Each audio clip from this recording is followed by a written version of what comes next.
Assalamualaikum. Halo adik-adik semuanya, bagaimana kabar kalian hari ini? Semoga kalian selalu dalam keadaan sehat ya. Nah, pada video kali ini kita akan belajar tentang klasifikasi makhluk hidup. Sebelum kita masuk ke materi, jangan lupa ya, kalian subscribe, like, share, dan komen. Jika kalian ada pertanyaan, bisa tulis pertanyaan kalian di kolom komentar ya. Oke, langsung saja kita masuk ke materi. Nah, sebelum kita membahas lebih jauh tentang apa sih yang dimaksud dengan klasifikasi makhluk hidup, yang pertama kalian harus mengetahui ciri-ciri dari makhluk hidup. Jadi, di alam semesta ini banyak sekali yang kita temukan. Ada makhluk hidup dan ada makhluk tak hidup. Nah, cara membedakan makhluk hidup dan makhluk tak hidup itu kan berdasarkan ciri-ciri yang dimilikinya. Nah, makhluk hidup dan benda mati atau makhluk tak hidup itu dibedakan dengan adanya ciri-ciri kehidupan. Jadi, makhluk hidup itu menunjukkan adanya ciri-ciri kehidupan, antara lain yang pertama adalah bernafas. Jadi, makhluk hidup itu mengalami yang namanya bernafas dan membutuhkan yang namanya bernafas, yaitu menghirup oksigen dan mengeluarkan karbon dioksida. Ciri-ciri selanjutnya adalah bergerak. Nah, makhluk hidup itu ciri-cirinya adalah bergerak ya. Manusia bisa berjalan, bisa berlari. Nah, itu kan melakukan aktivitas gerak. Nah, itu merupakan ciri-ciri dari makhluk hidup. Begitupun juga dengan hewan, bisa berlari, melompat, ya kan? Begitu juga dengan tumbuhan, bisa ke atas, ke bawah. Nah, karena dalam sistem tubuhnya itu ada sistem alat gerak. Karena sehingga makhluk itu bisa bergerak. Kemudian yang ketiga ciri-cirinya adalah memerlukan makanan dan minuman. Jadi, setiap makhluk hidup itu memerlukan makan dan minum untuk melangsungkan kehidupannya. Nah, selanjutnya adalah tumbuh dan berkembang. Jadi, makhluk hidup itu ciri-cirinya bertumbuh dan berkembang. Coba perhatikan tubuh kalian. Samakah tinggi dan massa tubuh kalian sekarang dengan tinggi dan massa tubuh kalian waktu masih kecil? Tentu saja tidak sama kan? Nah, di sini dari kecil hingga kalian besar, massa dan tinggi badan tidak sama. Nah, tinggi dan massa tubuh kalian itu akan bertambah seiring dengan bertambahnya usia. Nah, proses inilah yang disebut dengan tumbuh. Begitupun dengan hewan dan tumbuhan dan makhluk hidup yang lainnya itu pasti mengalami yang namanya pertumbuhan. Kemudian, makhluk hidup itu juga mengalami perkembangan. Contohnya pada kupu-kupu ini. Kupu-kupu ini dari bertelur, kemudian berkembang menjadi larva, kemudian berkembang lagi menjadi kepompong, dan akhirnya berkembang menjadi kupu-kupu dewasa. Inilah proses perkembangan. Jadi, makhluk hidup itu mengalami pertumbuhan dan perkembangan. Ciri-ciri selanjutnya adalah berkembang biak. Jadi, kemampuan makhluk hidup untuk memperoleh keturunan disebut berkembang biak atau istilah biologinya adalah reproduksi. Berkembang biak itu bertujuan untuk melestarikan keturunannya agar tidak punah.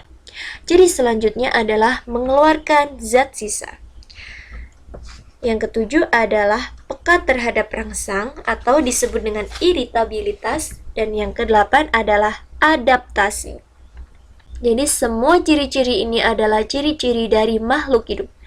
Jika salah satu ciri ini tidak ada pada suatu makhluk, maka makhluk tersebut bukan disebut dengan makhluk tak hidup. Contohnya seperti ini. Misalkan kamu dengan mobil.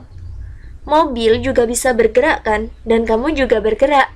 Nah, tapi mobil tidak bernafas, tidak memerlukan makan dan minuman, tidak tumbuh dan berkembang, tidak berkembang biak, tidak beradaptasi. Nah, itu yang membedakan. Makanya ciri-ciri ini semua harus ada pada makhluk hidup, karena jika ciri-ciri ini tidak ada pada makhluk, maka makhluk itu bukan makhluk hidup. Nah, dari sini sudah paham? Paham ya? Oke, lanjut kita ke klasifikasi makhluk hidup. Jadi apa ya klasifikasi makhluk hidup? Klasifikasi makhluk hidup itu adalah suatu cara mengelompokkan. Mengelompokkan apa? Mengelompokkan makhluk hidup berdasarkan persamaan ciri-ciri yang dimilikinya. Nah, tujuannya apa? Yang pertama, tujuan dari klasifikasi makhluk hidup itu adalah memudahkan dalam mempelajari dan mengenal makhluk hidup. Kemudian, mengkelompokkan makhluk hidup berdasarkan ciri-cirinya. Yang ketiga, mendeskripsikan ciri-ciri makhluk hidup. Yang keempat, mengetahui tingkat evolusi makhluk hidup atas dasar kekerabatannya. Yang kelima, mengetahui hubungan kekerabatan antar makhluk hidup. Nah, cabang ilmu biologi yang mempelajari tentang tata cara pengelompokan makhluk hidup itu disebut dengan taksonomi. Selanjutnya yaitu dasar-dasar klasifikasi makhluk hidup. Prinsip pengelompokan makhluk hidup yang beraneka ragam itu dilakukan dengan mencari persamaan ciri-cirinya. Kemudian, berdasarkan banyak sedikitnya persamaan ciri tersebut, disusunlah tingkat klasifikasi. Nah, pengklasifikasian makhluk hidup itu didasarkan pada yang pertama ada persamaan dan perbedaan ciri yang dimiliki makhluk hidup. Yang kedua, didasarkan pada morfologi dan anatomi tubuh. Yang ketiga, didasarkan pada manfaat, ukuran, habitat, dan cara hidup makhluk hidup. Selanjutnya yaitu macam-macam sistem klasifikasi makhluk hidup. Yang pertama ada sistem klasifikasi alami, yang kedua ada sistem klasifikasi filogenik, yang ketiga ada sistem klasifikasi buatan. Yang kita bahas pertama adalah sistem klasifikasi alami. Sistem klasifikasi alami itu diciptakan oleh Aristoteles. Cara mengklasifikasikan makhluk hidup secara alami itu sebagai berikut. Yang pertama berdasarkan morfologi atau bentuk tubuh. Jadi misalkan pada tumbuhan dibedakan berdasarkan bentuk tubuhnya. Maka tumbuhan dapat dikelompokkan menjadi tumbuhan rumput, ada perdu, ada semak, dan ada pohon. Contoh yang kedua yaitu berdasarkan habitat atau tempat hidup. Nah, misalkan pada tumbuhan, jika tumbuhan itu dibedakan berdasarkan tempat hidupnya, tumbuhan itu ada yang dinamakan dengan tumbuhan hidrofit, yaitu tumbuhan air, seperti teratai dan eceng gondok.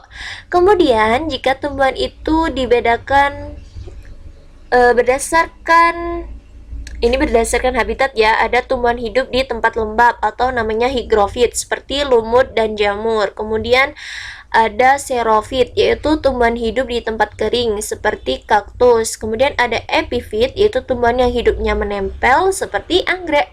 Dan yang terakhir ada tumbuhan parasit, yaitu tumbuhan yang menempel pada tumbuhan lain tapi sifatnya merugikan. Yaitu contohnya adalah benalu dan tali putri. Yang ketiga, berdasarkan manfaat makhluk hidup. Contohnya pada tumbuhan. Jadi, jika tumbuhan itu diklasifikasikan berdasarkan manfaatnya, maka dibedakan menjadi ada tanaman hias, ada tanaman obat, ada tanaman pangan, dan ada tanaman sandang. Selanjutnya yaitu sistem klasifikasi filogenik. Jadi, sistem klasifikasi filogenik adalah pengelompokan berdasarkan jauh dekatnya kekerabatan antar takson. Takson itu adalah kelompok ya. Nah, yang ketiga adalah sistem klasifikasi buatan. Tokoh klasifikasi buatan adalah Carolus Linnaeus. Carolus ini mengelompokkan makhluk hidup menjadi dua kelompok, yaitu kelompok hewan, Animalia, dan kelompok tumbuhan, Plantae. Nah, urutan klasifikasi makhluk hidup. Urutan klasifikasi dari tingkat terbesar hingga ke bawah ya, terkecil, adalah sebagai berikut. Yang pertama, kingdom. Kemudian ke bawah divisi atau filum. Divisi ini untuk tumbuhan, filum untuk hewan. Kemudian kelas, ordo, family, genus, spesies. Nah, urutan dari yang terbesar ke yang terkecil ini, jika kita dari bawah, dari spesies ke kingdom, itu semakin banyak anggotanya, semakin sedikit persamaannya. Perbedaannya semakin banyak. Nah, jika dari atas ke bawah, dari kingdom ke spesies, itu semakin sedikit anggotanya, semakin banyak kesamaan cirinya, perbedaannya semakin sedikit. Contohnya seperti ini. Misalkan kita ambil yang pertama itu kingdom. Kita ambil tumbuhan. Nah, tumbuhan ini di alam sekitar ini kan banyak sekali. Ada yang namanya rumput, ada yang namanya pohon, perdu, semak, dan lain sebagainya. Kita ambil pohon. Pohon masih dibedakan lagi menjadi pohon apel, pohon mangga, pohon kelengkeng, dan lain sebagainya. Nah, kita kerucutkan lagi ke bawah menjadi spesies. Kita ambil dari pohon tadi, kan ada banyak. Kita ambil lagi pohon mangga, kita kerucutkan lagi menjadi spesies mangga. Kita ambil mangga. Nah, semakin ke bawah, ini kan anggotanya semakin sedikit, ya kan? Mangga aja kan anggotanya. Anggotanya ada mangga gadung, ada mangga mana lagi, ada mangga kopior, dan lain sebagainya. Nah, kesamaan cirinya kan semakin banyak, ya, dan perbedaannya semakin sedikit. Beda dengan yang tadi, yang kingdom tumbuhan, ya kan?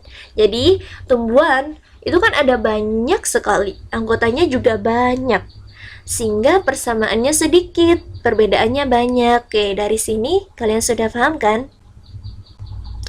Paham. Nanti jika kalian ada pertanyaan, kalian tulis saja di kolom komentar ya.